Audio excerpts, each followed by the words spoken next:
izina ry'Imana yacu rihabwe icyubahiro. Turanezerewe rero mu mitima yacu kuko Imana itagiteranyiriza ubwoko bwayo busa, ahubwo ibuteranyiriza kugira ngo igire ikibugezaho. Yesu natugire neza. Amen. Ijambo ry'Imana afite muri Robisi riri kumfasha ni ijambo rifite umutwe uvuga ngo komatana na Yesu Kristo. Haleluya.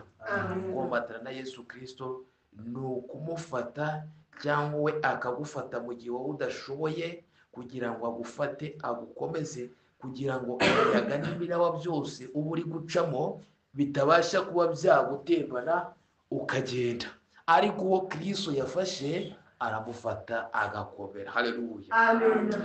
Muri ino minsi hariho imiyaga, hariho imiraba, hariho intambara, hariho ibigeragezo byinshi. Utabaye maso, utomatanye na Yesu Kristo, byagutwara kandi bikagutwara utabashije kugera ku musozo w'urugendo, bikagutwara utabashije kugera ku cyo waharaniye kuzagera. Haleluya. Ikidukwiye no kugira ngo twomatane na Yesu Kristo. Impamvu nashyizeho ngo Yesu Kristo cyangwa Yesu Kristo w'i Nazareti ni uko hari abandi bantu bamaze kwiyita amazina ngo ni ba Yesu, ariko Yesu Kristo tuvuga ni wa wundi wavuye mu ijuru, wa wundi waje kutwunga na data mu gihe umwana w'umuntu yari amaze gukora icyaha, amaze gucumura, hanyuma akemera kujya ku musaraba, akemera kumena amaraso, agapfa urupfu rwa rundi nari gupfa, rwa rundi wari uri gupfa, hanyuma akarupfa kugira ngo tubone ubugingo buhoraho. Haleluya.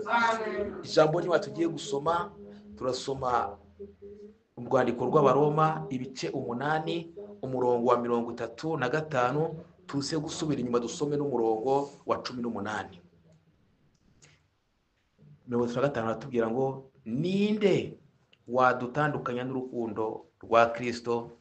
Mbese ni amakuba cyangwa ni ibyago cyangwa ni ukurenganwa cyangwa ni inzara cyangwa ni ukwambara ubusa cyangwa ni ukuba mu kaga cyangwa ni inkota? Umurongo wa 18 akatubwira ngo mbonye yuko imibabaro y'iki gihe idakwiye kugereranwa n'ubwiza tuzahishurirwa. Haleluya. Amen. Ndabwira ngo buri muntu wese afite ishuri, buri muntu wese afite isomo ari kwiga. Rero nkakwibutsa nkubwira ngo nanjye niyibutsa mvuga ngo nirinde gusakuriza undi munyeshuri uri gukora ikizamini cyiwe. Haleluya. Amen. Nirinde nawe wirinde gusakuriza undi munyeshuri uri ku kizamini cyiwe, ahubwo buri muntu wese areba umwarimu umuhereza iyo kizamini. Haleluya. Ngo kandi buri muntu wese ahabwa icyo yashobora kwihanganira. Amina. Niyo mpamvu buri muntu wese akwiye kubwira Kristo ngo ese data, niba ari wowe wantoranyije, niba ari wowe wampamagaye ukanshyiraho kugira ngo nkore uyu murimo, kugira ngo ngendane nawe, ese iri shuri nzarisoza ryari? Ese niba ntazi igihe nzarisozereza, shoboza unyambike imbaraga. Haleluya. Amen. Ngo ninde wadutandukanya n'urukundo rwa Kristo? Nta n'umwe. Ntabwo umugabo yagutandukanya n'urukundo rwa Kristo, ntabwo umugore yagutandukanya n'urukundo rwa Kristo, ntabwo kubura abana, kubura ibyo kurya, kubura ibyo kwambara, gutukwa no kwangwa no gusuzugurwa, ntabwo bikwiriye kudutandukanya n'urukundo rwa Kristo. Haleluya. Kuko Kristo yaravuze ngo ibyo mutazarongera mu isi, mu ijuru birahari kandi birateganijwe. Haleluya. Dukwiriye rero guhanga amaso Kristo, kuko Kristo ugazaza azaduhemba. Ngo kandi ingororano z'abihanganye ngo ni ukuri zirahari. Haleluya. Ingororano z'abihanganye, abihanganiye kubabazwa, abihanganiye kugeragezwa, abihanganiye kubura bya bindi byose, abihanganiye kuba mu kaga, abihanganiye kuba mu ntambara, ni ukuri ingororano zabo zirahari mu bwami bwo mu ijuru.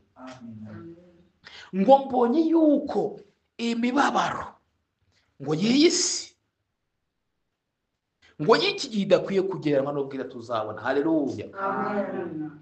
Ibyo wacamo byose byiguca intege, aho guhanga amaso mu ijuru uvuge ngo nubwo mbabaye mu isi, ariko mu ijuru nzaririmba ya ndirimbo y'abanesheje, mu ijuru nzambikwa ikamba ry'ubugingo, mu ijuru nzanezerwa. Yesu natugire neza.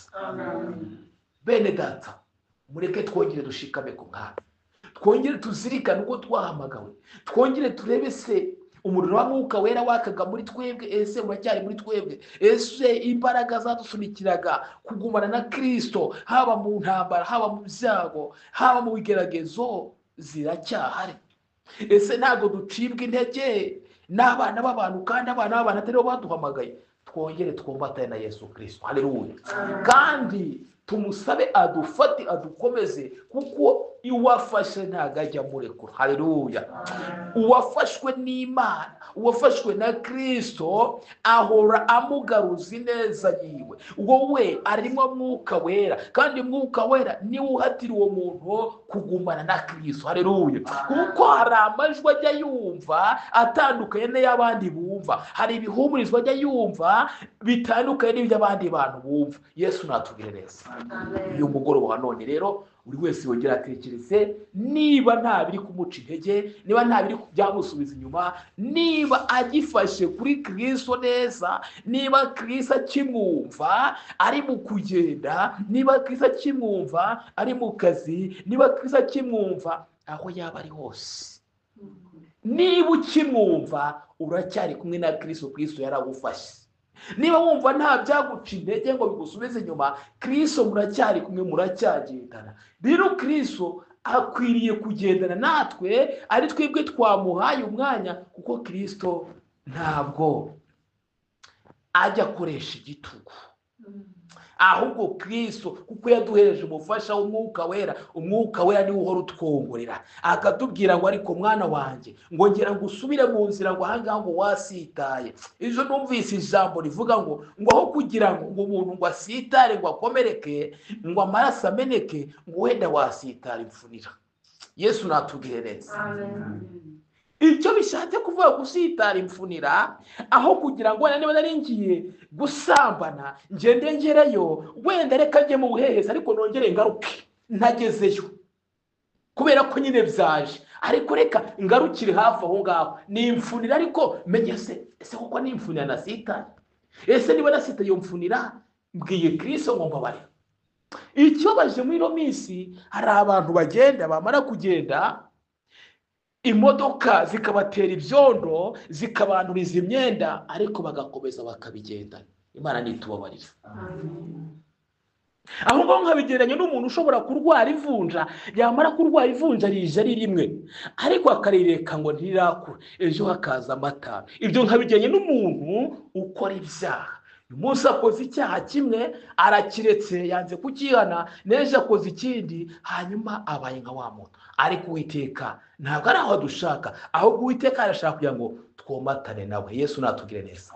Ngo kandi nguko bamugenje natwe niko bazatugenza nidukiranuka. Nubona neza nta bigeragezo, nta ntambara uri gucamo, uzamenye yuko utakiri mu nzira, kuko umugenzi wese agomba guca mu bigerageza, agaca mu ntambara, ngo kuko ngo ibigeragezo ngo nagasabune ngo umukwe karabisha amagara y'umugeni we. Yesu natugiye neza. Turasaba kugira ngo twomatane na Kristo, kandi azadushoboza kuko yaduhaye Umwuka Wera wo kuyadushoboze, adufashe iyo tutakifasha. Data wa twese, uri umurengezi wacu, uri umutabazi wacu, nuhabwe icyubahiro. Rero herekeza ijambo ryawe, urisobanure, ni wowe uzi ibikwiriye ubwoko bwawe, kandi imitima y'ubwoko bwawe mwami ukomeze kwiguzuza mwami. Data wa twese ibihumuriza, kandi Data wa twese uduherekeze, kandi utwiteho, udushoboze muri urugendo, uturinde Satani, turinde imyuka mibi, mu izina rya Yesu Kristo. Ngaho udushoboze mwami, utwambike imbaraga zawe.